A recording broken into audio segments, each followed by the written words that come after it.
नमस्कार, आदाब, सत श्री अकाल। आप देख रहे हैं एमको न्यूज़ हिंदी। कैमरा में इरफान के संग में मोहम्मद शब्बीर।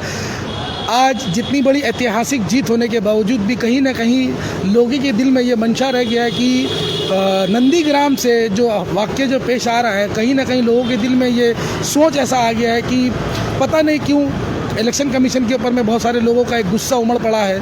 और इसी मौजूदा हालात पर अभी मैं इस बातों पे कुछ रोशनी डालने के लिए मेरे संग में जाने माने सोशल एक्टिविस्ट और काफ़ी बड़े एक एडवोकेट भी हैं, जो काफ़ी दिनों से क्या बोलते हैं मैं उनको कि इलेक्शन के लिए वो एनालाइजिंग भी करते हैं। मैं उनसे कुछ बात करने की कोशिश करता हूँ। मेरे सामने में सैयद नफरुल इस्लाम साहब है, जो एडवोकेट है। सर, आप ये बताएं कि आज के जो विक्ट्री हुई है, इस बारे में आप क्या कहना चाहेंगे?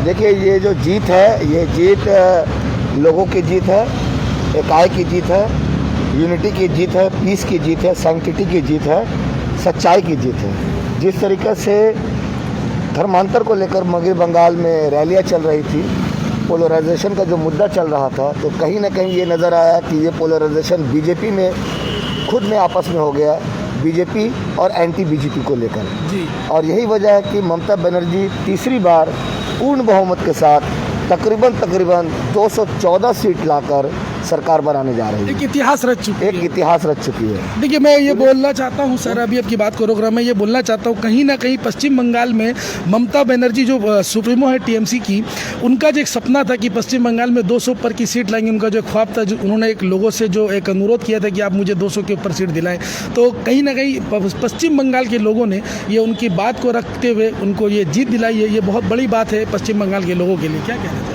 देखिए, जब कोई किसी से उम्मीद रखता है जी, और उम्मीद पे अगर वो खरा उतर जाए तो ये सबसे बड़ी जीत होती है। बहुत बड़ी बात है जी। ममता बनर्जी ने एक चैलेंज भी एक्सेप्ट किया था नंदीग्राम को लेकर जी हाँ। और मैं आपको बता दूं, नंदीग्राम का 4:25 में जो आंकड़ा आया था एएनआई के तरफ से, और एएनआई ने अपने ट्विटर पेज पे ये ट्वीट भी किया था, जिसे देखने के बाद हिंदुस्तान के तमाम नेशनल चैनल ने ये घोषित कर दिया कि ममता बनर्जी 1200 वोटों से जीत चुकी है।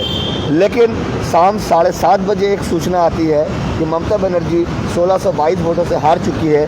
बीजेपी के ट्विटर हैंडल पेज में सबसे पहले ये रिलीज़ किया जाता है, इलेक्शन कमीशन में ये बाद में आता है। तो ये जो इलेक्शन कमीशन और एएनआई ने मिलकर जो ये घोटाला किया है, ये बहुत जल्द लोगों के सामने आएगा।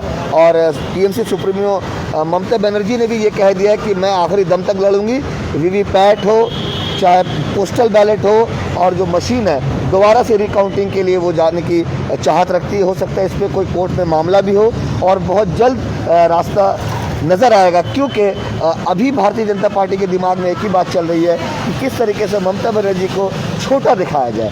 और यही वजह है कि इतना घिनौना काम इलेक्शन कमीशन और साथ में एएनआई ने मिलकर किया है नेशनल मीडिया के माध्यम से।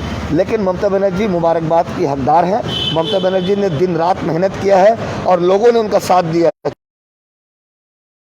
वजह है कि ममता बनर्जी पूर्ण बहुमत तो छोड़ दीजिए, 2016 में 211 सीट थी, वो बढ़कर 214 हो गई है। तो पिछले चुनाव से भी 3 सीटें ज़्यादा आई हैं और ममता बनर्जी मतलब दिली मुस्तहिद के तरीके से वो मुबारकबाद की हकदार है। और पूरा बंगाल वाहवाही कर रहा है, इकाई का वाहवाही कर रहा है, यूनिटी की वाहवाही कर रहा है। मैं ममता बनर्जी को तहे दिल से शुक्रिया अदा करना चाहूँगा कि क्योंकि मैं खुद मुर्शिदाबाद, मालदा, कूच बिहार का दौरा मैं कर चुका हूँ, बर्दवान का दौरा कर चुका। लोगों ने अपनी जो भरोसा दिखाई है ममता बनर्जी के प्रति। आपको मैं बता दूं, पोस्टल बैलेट में हमेशा रूलिंग पार्टी को कम वोट आती थी, लेकिन पोस्टल बैलेट में भी जो सरकारी कर्मचारी है उन्होंने दिल खोल कर वोट दिया। और ये वजह है कि ममता बनर्जी ने पिछले 4 महीना पहले सरकारी मुलाजिमों को जो डीए पेंडिंग थी वो भी अदा कर दी। और मैं आपको एक और बात बता दूं कि 70 लाख स्कॉलरशिप दिया गया है पश्चिम बंगाल सरकार की तरफ से। ये सब जो काम हुए हैं, स्वास्थ्य साथी हो, कन्याश्री हो, पुष्पश्री हो, एकताश्री हो, ये सब काम का निज़ाम है, ये सब काम का मेरिट है कि लोगों ने ममता बनर्जी पे भरोसा दिखाया। मैं ममता बनर्जी के लिए एक बात कहना चाहूँगा जी ज़रूर, कि ना दुनिया के लिए लिखते, ना मेरे लिए लिखते, ना दुनिया के लिए लिखते, ना मेरे लिए लिखते। अगर गालिब जिंदा होते तो टीएमसी के लिए लिखते। बहुत अच्छी बात कही है।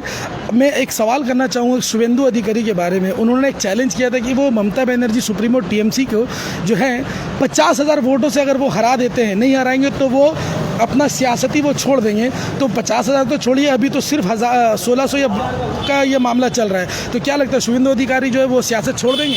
देखिए, शुभेंदु अधिकारी जो एक दल को अपना नहीं सके वो सियासत भी अपना नहीं पाएंगे जी, क्योंकि शुभेंदु अधिकारी के जो दिल में चल रहा था वो बीजेपी में उन्होंने ज्वाइन किया था कि अगर बीजेपी पूर्ण बहुमत लाती है तो वो कहीं मुख्यमंत्री का दावेदारी करेंगे, लेकिन उनके तमाम ये झूठे दावे को खुदा ने खुद नकार दिया है और शुभेंदु अधिकारी के पास चुल्लू भर पानी में डूबने के अलावा कोई रास्ता नहीं है। देखिए, ममता बनर्जी, अभी 2 उपचुनाव होने हैं। ममता बनर्जी टीएमसी सुप्रीमो है, लोगों का क्रेज़ है, लोगों का चाहत है, जोड़ा फूल का चाहत है, वो कहीं से भी खड़े होकर लाखों वोट से फिर जीत सकती है। लेकिन ममता बनर्जी को हराने के लिए ये जो शाम 4 बजे से लेकर रात 11 बजे तक जो घिनौना हरकत किया गया इलेक्शन कमीशन के वेब पोर्टल से, एएनआई के वेब पोर्टल से और नेशनल मीडिया में जो ये हंगामा मचाया गया है, ये कहीं ना कहीं बीजेपी की हार जो हुई है, ये हार नहीं, ये डबल हार है। बीजेपी फंस चुका है चारों तरफ से।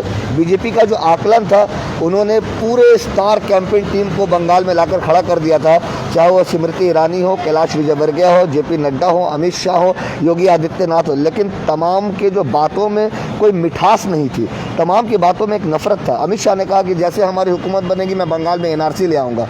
तो यहाँ के लोग पढ़े लिखे हैं और जी मुबारकबाद की हकदार थी, है और रहेंगी। उन्होंने आज शाम में जो वर्चुअल कॉन्फ्रेंस किया और एक बहुत अच्छी बातें कही कि अब चुनाव हो चुका है, अब मेरा प्राइम ड्यूटी है कि बंगाल में कोरोना को कैसे ख़त्म किया जाए, हमारे आसपास में रहने वाले लोगों की जान कैसी बचाई जाए। सरकार तो अब बनती रहेगी, लेकिन सबसे पहले अब, इसीलिए उन्होंने सबसे अच्छी बात ये कही कि आप दूरियां बना के रखें, मास्क पहने, सैनिटाइज करें, भीड़ में ना जाएं, अपने बड़े बड़े प्रोग्राम को छोटा कर दें और अपने आसपास के रहने वाले तमाम हिंदू, मुस्लिम, सिख, ईसाई भाइयों का साथ दें।